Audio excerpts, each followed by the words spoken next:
Well, what do we have here?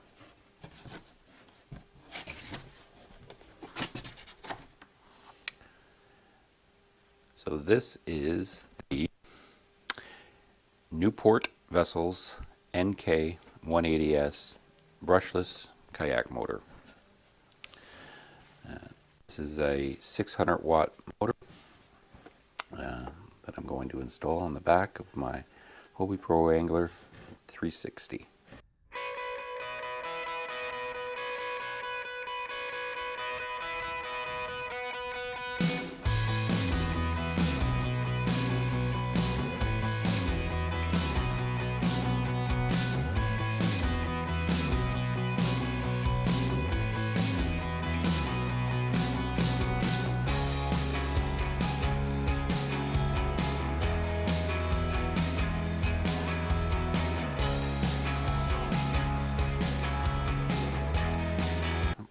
Go over some parts that come with it. Of course, there's the motor itself with a prop, enough wiring, power cables, positive, negative, and the throttle cable, which goes up to the throttle. With the throttle, you can adjust for your regular lead acid batteries, or switch to a lithium battery. It's got the mode switch there, you can switch back and forth. And of course your control forward or reverse. Comes with a kill switch, magnetic kill switch on a line. Good thing is, they send you a second kill switch in case you lose the first one. And the steering triangle mount, the stop, standard stop. There's the cables for the reverse lockout, so when you put it in reverse the motor doesn't kick up on you. And of course lift and drop cable. And this is the lift arm itself. Of course the mounting bracket itself, made out of aluminum. Extra paracord, extra wiring to connect to your batteries, and steering cable. I won't be using any steering cable at this point. I'm gonna use it in the fixed position. And of course they give you a couple of little handles so that you can attach the paracord for the lift, of course, and the reverse lockout.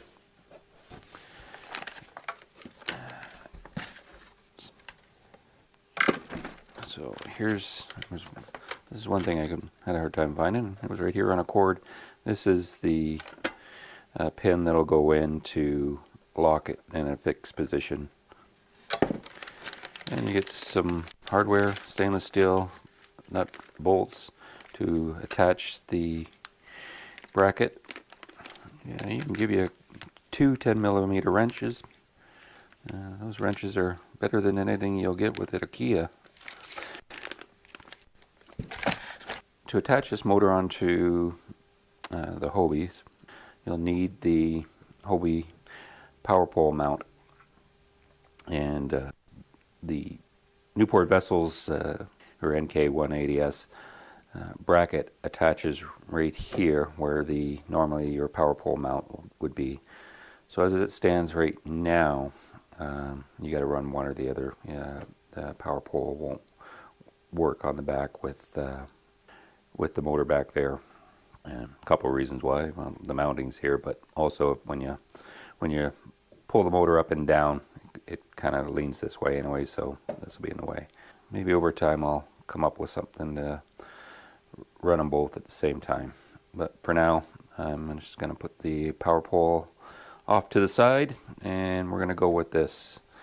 This is the mount off of one of my previous kayaks, so as you can see, Mighty Mouse doesn't quite go with the color of this, but he's fine for now.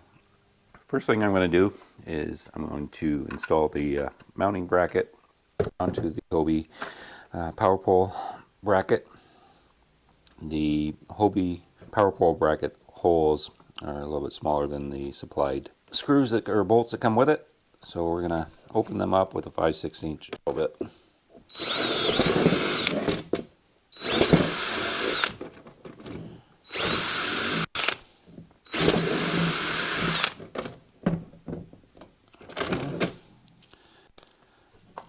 Get that into position. So those, get these four started.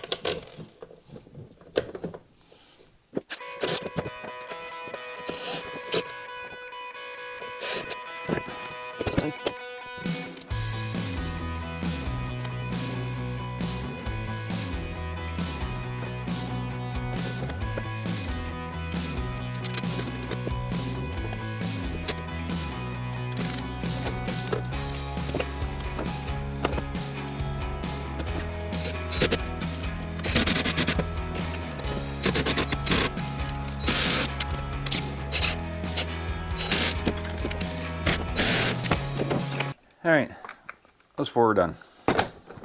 Now I just gotta install the mount here.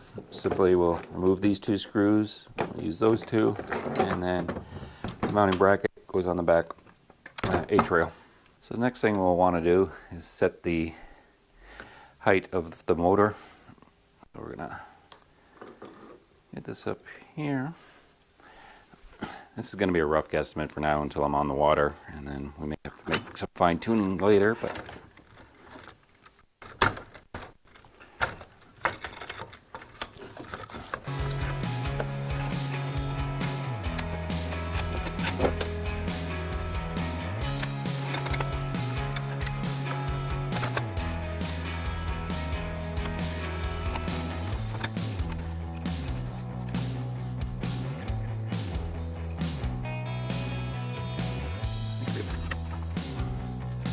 right about there is a decent starting point. So I just want to kind of square this up, make sure that we're good here, because I am going with the fixing. So you may want to put your fixing pin in at this point to help you make sure that everything is lined up and the motor is true. So it's not pushing you in one direction or the other. And it will also make sure that you've got the steering triangle in properly and not upside down. Don't rewind the video to figure that out if I did the first time.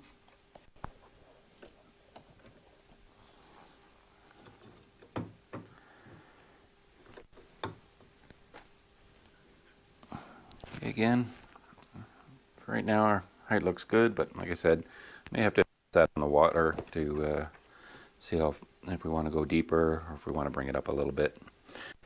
We'll tighten this up at right here, right now.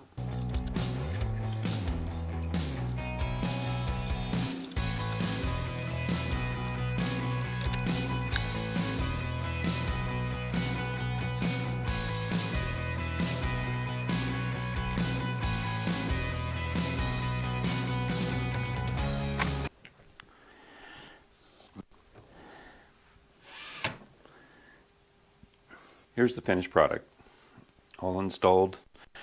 I've run the lift cable, the reverse lockout cable, and the fixed pin. Fixed pin is on a paracord, and it just goes right to here, and it loops around this pad eye. So I don't lose it. It's always here when I need it. I can quickly take it off if I need to, but there we go. So there's the motor installed. Down here you can see there's 4 positions to adjust trim. We'll play with that a bit on the water. It may be able, the way I've got the lift cable set up, I may be able to play a little bit with it just to get an idea on different trim angles to see if it affects speed at all. So again, run the lift cable and the reverse lockout through the supplied eyelets here, and then I've got these pad eyes back here, I take my bungee out of the back of this because I don't use it. So I attach my H crate to the pad eyes, but I've run the lines through these pad eyes, the paddle holder pad eye as well. I've installed a cleat here for the lift, so then all I gotta do is just lift the motor and then lock it, and it locks in place, lifts it up and locks. And here's the reverse lockout and the handle for the lift. For the throttle control setup, added a 1-inch Hobie H-rail with the ram mount, and you can see underneath there, just screws into the bottom. Gives me lots of adjustability for throttle position where I want to put it. I think I'll be pretty comfortable with it in this position here, but we'll see. There's the battery setup. I again remove the ends that come supplied with the motor, and these are the FPV-POWER supplied connectors. They're watertight. And they're nice, easy to clip and unclip, so very convenient. The battery will probably nest back here in between the crate, my H crate, and this wall here, probably most of the time, I figure. If I'm out on the water and in the high position, then it'll fit easily underneath the seat. So one of two positions. Again, the battery itself is only, in the case as it's set up right now, 18 pounds. This is going to be my power supply for my Newport Vessels NK180S brushless motor. I'll be running two FPV-POWER 12-volt 50-amp hour batteries. They weigh just over 7 pounds a piece, so just over 14 pounds for this package. Right now, I've taken just a piece of plastic board and attached both of them to the single board just to kind of keep them in place. Next, they will go into the Pelican case, and I will run the cables out using one of the Hobie 3-way through-hole wiring kits. I'll get to work on that, and I'll give you an idea what the setup looks like. So here's the battery pack, pretty well sorted now. The only thing I'm going to get is a 50 amp breaker it's on order. It'll be in shortly, so I'll just plumb it in once it arrives. But here's your positive and your negative power cables coming out, 10 gauge wires. These are the two, I guess you could call them charge port. These are the lesser of the cables that come out. You can run off of just these cables off of these 50 amp power batteries if you want, but forget what the maximum draw you can do on this size. On the 10 gauge wires you can draw a lot more, and they're more suited for running a trolling motor off of. Thanks to Hobie, I've added one of their 3-way through-hole wiring kits to get everything nicely out. Inside, two FPV-POWER 12-volt 50-amp hour batteries. They are wired in series, so that gives me 24 volts. Actually, it comes out to just over there. It comes out to about 25 volts. All wired up. Again, there is a breaker on the way for it, just for safety measure. They both fit into the Pelican 1400 case. Again, they are attached to the board there. With this setup, again, I think it's almost 1250 amp hours. So that should be pretty good that should get me through the day, for sure. FPV provides these, I think they're M4 connectors. They come on the battery, and they give you another set to attach to whatever you're going to attach to. So I just got them wired up, coming out, and away we go. That'll wrap up the install portion. The next video I'll have is I'll take it out on the water and run her through some tests. See what type of speed we get, what type of performance. The first test won't be long because of the weather and everything else, but I'll see what happens on the next day if I can get out and do some fishing and maybe put a little more stress test through it.